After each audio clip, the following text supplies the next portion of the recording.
श्री सत्यनारायण भगवान की जय। कथा प्रारंभ करने से पहले आप सभी से अनुरोध है कि कमेंट बॉक्स में श्री सत्यनारायण भगवान की जय लिखकर वीडियो को लाइक जरूर कीजिए। आइए रसपान करते हैं श्री सत्यनारायण भगवान की कथा का। एक समय नैमिषारण्य तीर्थ में शौनकादि 88 ऋषियों ने श्री सूत जी से पूछा, हे प्रभु, इस कलयुग में वेद विद्या रहित मनुष्यों को प्रभु भक्ति किस प्रकार मिलेगी तथा उनका उद्धार कैसे होगा। इसलिए हे मुनिश्रेष्ठ, कोई ऐसा तप कहिए जिससे थोड़े समय में पुण्य प्राप्त होवे तथा मनवांछित फल मिले। वह कथा सुनने की हमारी इच्छा है। सर्वशास्त्र ज्ञाता श्री सूत जी बोले, हे वैष्णव में पूज्य, आप सबने प्राणियों की हित की बात पूछी है। अब मैं उस श्रेष्ठ व्रत को आप लोगों से कहूँगा जिस व्रत को नारद जी ने लक्ष्मी नारायण से पूछा था और लक्ष्मीपति ने मुनिश्रेष्ठ नारद से कहा था। सो ध्यान से सुनो। एक समय योगीराज नारद जी दूसरों के हित की इच्छा से अनेक लोकों में घूमते हुए मृत्यु लोक में आ पहुंचे। यहाँ अनेक योनियों में जन्मे हुए प्राय सभी मनुष्यों को अपने कर्मों द्वारा अनेकों दुखों से पीड़ित देखकर सोचा, किस यत्न के करने से निश्चय ही प्राणियों के दुखों का नाश हो सकेगा। ऐसा मन में सोचकर विष्णु लोक को गए। वहाँ श्वेत वर्ण और 4 भुजाओं वाले देवों के ईश नारायण को देखकर, जिनके हाथों में शंख चक्र गदा तथा पद्म थे तथा वरमाला पहने हुए थे, स्तुति करने लगे। हे भगवान, आप अत्यंत शक्ति से संपन्न है। मन तथा वाणी भी आपको नहीं पा सकती। आपका आदि मध्य अंत नहीं है।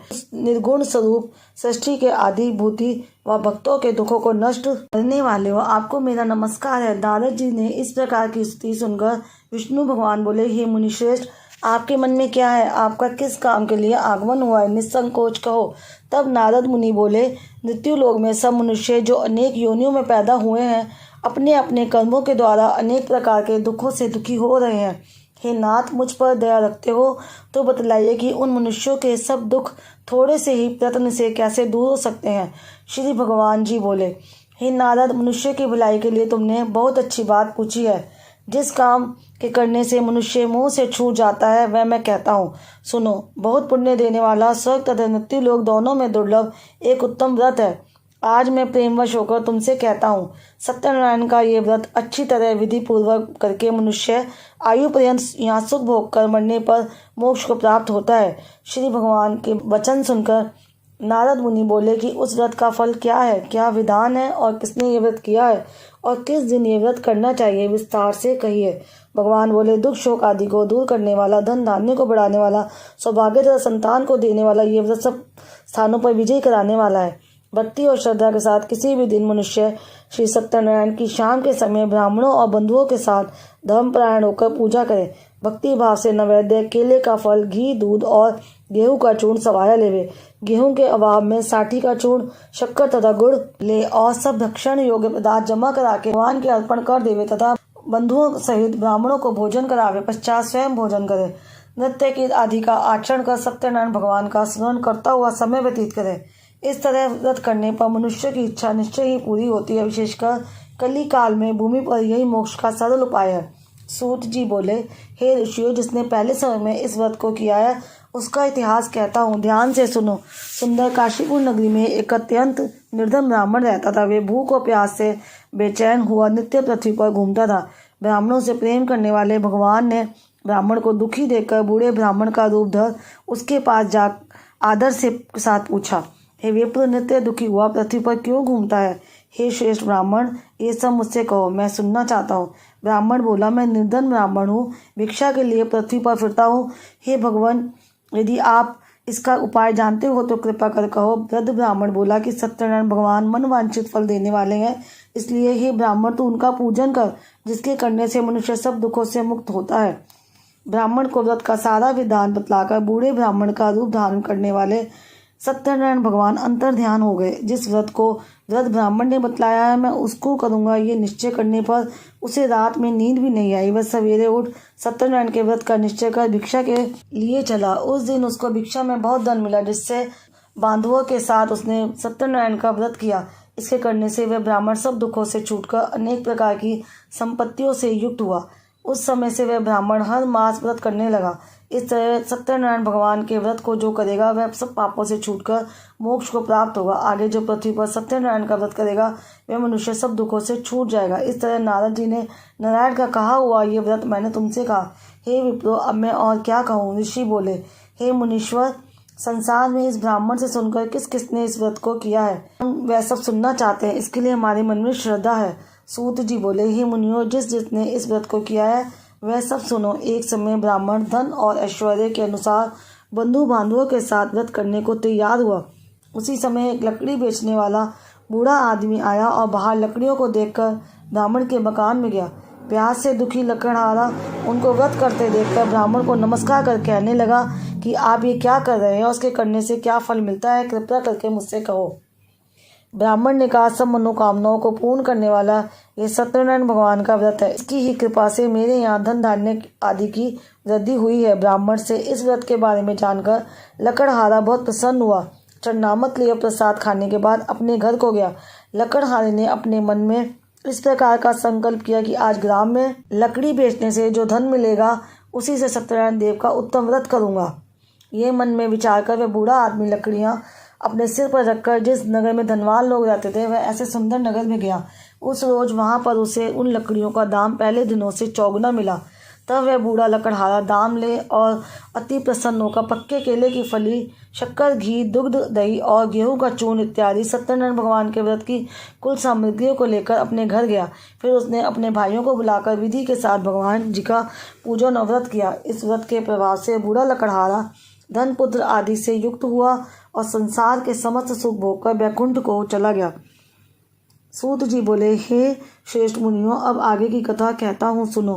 पहले समय में उल्कामुख नाम का एक बुद्धिमान राजा था। वह सत्यवक्ता और जितेंद्रिय था। प्रतिदिन देव स्थानों पर जाता तथा गरीबों को धन देकर उनके कष्ट दूर करता था। उसकी पत्नी कमल के समान मुख वाली और सती साध्वी थी। भद्रशिला नदी के तट पर उन दोनों ने श्री सत्यनारायण का व्रत किया। उस समय में वहाँ एक साधु वैश्य आया। उसके पास व्यापार के लिए बहुत सा धन था। वह नाव को किनारे पर ठहरा कर राजा के पास आ गया और राजा को व्रत करते हुए देखकर विनय के साथ पूछने लगा, हे राजन, भक्ति युक्त चित्त से आप ये क्या कर रहे हैं? मेरी सुनने की इच्छा है, सो आप ये मुझे बताइए।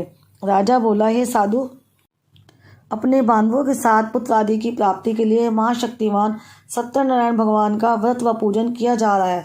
राजा के वचन सुनकर साधु आदर से बोला, हे राजन, मुझसे इसका सब विधान कहो, मैं भी आपके कथन अनुसार इस व्रत को करूँगा। मेरे भी कोई संतान नहीं है और इससे निश्चय ही होगी। राजा ने सब विधान सुन व्यापार से निवृत्त हो वह आनंद के साथ घर गया।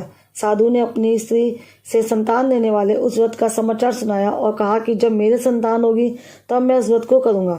साधु ने ऐसे वचन अपनी स्त्री लीलावती से कहे। एक दिन उसकी स्त्री लीलावती अपने पति के साथ आनंदित हो सांसारिक धर्म में प्रवृत्त होकर सत्यनारायण भगवान की कृपा से गर्भवती हो गई तथा 10वें महीने में उसके एक सुंदर कन्या का जन्म हुआ। दिनों दिन वह इस तरह बढ़ने लगा जैसे शुक्ल पक्ष का चंद्रमा बढ़ता है। कन्या का नाम कलावती रखा गया। तब लीलावती ने मीठे शब्दों में अपने पति से कहा कि जो आपने संकल्प किया था कि भगवान का व्रत करूंगा, अब आप उसे करिए। साधु बोला, हे प्रिय, इसके विवाह पर करूंगा। इस प्रकार अपनी पत्नी को आश्वासन दे वह नगर को गया। कलावती पितृगृह में वृद्धि को प्राप्त हो गई। साधु ने जब नगर में सखियों के साथ अपनी पुत्री को देखा तो तुरंत दूध बुलवाकर कहा कि पुत्री के वास्ते कोई सुयोग्य वर देखकर लाओ। साधु की आज्ञा पाकर दूध कंचन नगर पहुंचा और वहां पर बड़ी खोज और देखभाल कर लड़की के लिए सुयोग्य वाणिक पुत्र को ले आया। उस सुयोग्य लड़के को देखकर साधु ने अपने बंधु बांधवों सहित प्रसन्नचित्त अपनी पुत्री का विवाह उसके साथ कर दिया, किंतु दुर्भाग्य से विवाह के समय भी व्रत को करना भूल गया। तब श्री भगवान क्रोधित हो गए और श्राप दिया कि तुम्हें दारुण दुख प्राप्त होगा।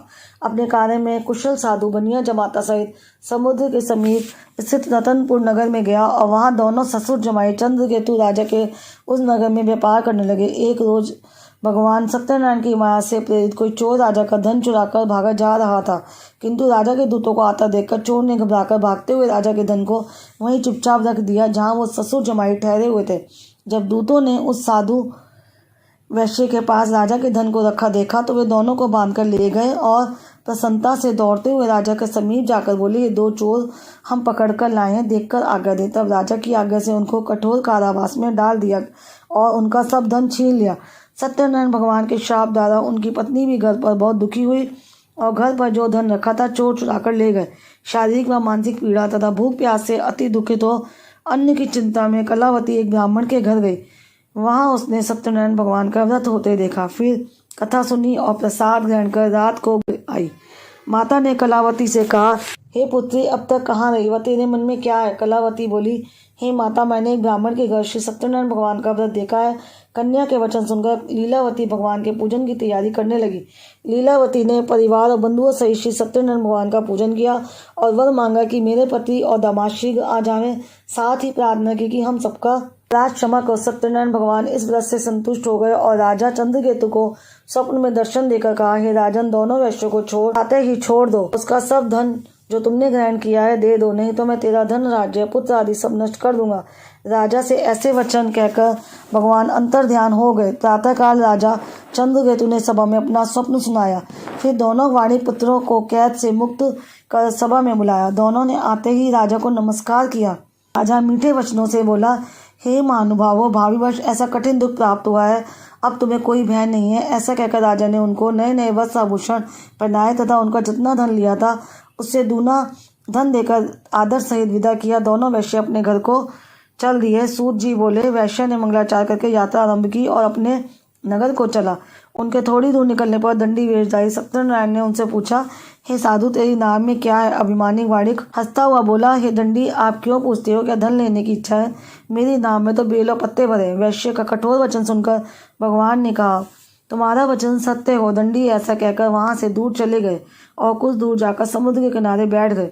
दंडी के जाने पर वैश्य ने नृत्य क्रिया करने के बाद नाव को ऊंची ऊंची देखकर अचंभा किया और नाव में बेल पत्ते देखकर मूर्छित हो जमीन पर गिर पड़ा। फिर मूर्छा खुलने पर अत्यंत शोक प्रकट करने लगा। तब उसका दामाद बोला कि आप शोक ना करें, ये दंडी का श्राप है, अतः उसकी शरण में चलना चाहिए, तभी हमारी मनोकामना पूरी होगी। दामाद के वचन सुन वे दंडी के पास पहुंचा, अत्यंत भक्ति भाव से नमस्कार करके बोला, मैंने जो आपसे असत्य वचन कहे थे उनको क्षमा करो। ऐसा कहकर महान शोकातुर रोने लगा। तब दंडी भगवान बोला, हे वाणिक पुत्र, मेरी आज्ञा से बार बार तुम्हें दुख प्राप्त हुआ है, तू मेरी पूजा से विमुख हुआ। साधु बोला, हे भगवान, आपकी माया से मोहित ब्रह्मा आदि भी आपके रूप को नहीं जानते, तब मैं ज्ञानी कैसे जान सकता हूँ? आप प्रसन्न होइए, मैं सामर्थ्य के अनुसार आपकी पूजा करूंगा। मेरी रक्षा करो, पहले के समान नौका में धन भर दो। उसके भक्ति युक्त वचन सुनकर भगवान प्रसन्न हो उसकी इच्छा अनुसार वर देकर अंतर्ध्यान हो गए। तब उन्होंने नाव पर आकर देखा कि नाव धन से परिपूर्ण है। फिर वह भगवान सत्यनारायण का पूजन कर साथियों सहित अपने नगर को चला। अब अपने नगर के निकट पहुंचकर दूत को घर भेजा। दूत ने साधु के घर जा उसकी स्त्री को नमस्कार कर कहा कि साधु अपने दामाद सहित इस नगर के समीप आ गए हैं। ऐसा वचन सुन साधु की स्त्री ने बड़े हर्ष के साथ सत्यदेव का पूजन कर पुत्री से कहा, मैं अपने पति के दर्शन को जाती हूँ, तू कार्य पूर्ण कर शीघ्र आ। माता के ऐसे वचन सुनकर कलावती प्रसाद छोड़कर पति के पास गई। प्रसाद की अवज्ञा के कारण सत्यदेव रुष्ट पति को नाव से पानी में डुबो दिया। कलावती अपने पति ना देखकर रोती हुई जमीन पर गिर गई। इस तरह नौका को डूबा हुआ तथा कन्या को रोता देख साधु दुखित हो बोला, हे प्रभु, मुझसे या मेरे परिवार से जो भूल हुई है उसे क्षमा करो। उसके दीन वचन सुनकर सत्यदेव प्रसन्न हो गए और आकाशवाणी हुई, हे साधु, तेरी कन्या मेरे प्रसाद को छोड़कर आई है, इसलिए इसका पति अदृश्य हुआ है। यदि वह घर जाकर प्रसाद खाकर लौटे तो इसे पति अवश्य मिलेगा। ऐसी आकाशवाणी सुन कलावती ने घर पहुंचकर प्रसाद खाया, फिर आकर पति के दर्शन किए। तत्पश्चात साधु ने बंधु बांधवों सहित सत्यदेव का विधि पूर्वक पूजन किया। उस दिन से वह पूर्णिमा को सत्यनारायण का पूजन करने लगा। फिर इस लोक का सुख भोग कर अंत में स्वर्ग लोक को गया। जी बोले, हे ऋषियों, मैं और भी कथा कहता हूँ, सुनो। प्रजा पालन में लीन तुरंजन नाम का एक राजा था। उसने भी भगवान का प्रसाद त्याग कर बहुत दुख पाया। एक समय वन में जाकर वन्य पशुओं को मारकर बड़ के पेड़ के नीचे आया। वहां उसने ग्वालों को भक्ति भाव से बंधुओं सहित सत्यनारायण जी का पूजन करते देखा। राजा देखकर भी अभिमानवश वहां नहीं गया और ना ही नमस्कार ही किया। जब ग्वालों ने भगवान का प्रसाद उसके सामने रखा तो वह प्रसाद को त्याग कर अपनी सुंदर नगरी को चला। वहीं उसने अपना सब कुछ नष्ट पाया तो वह जान गया कि सब भगवान ने किया है।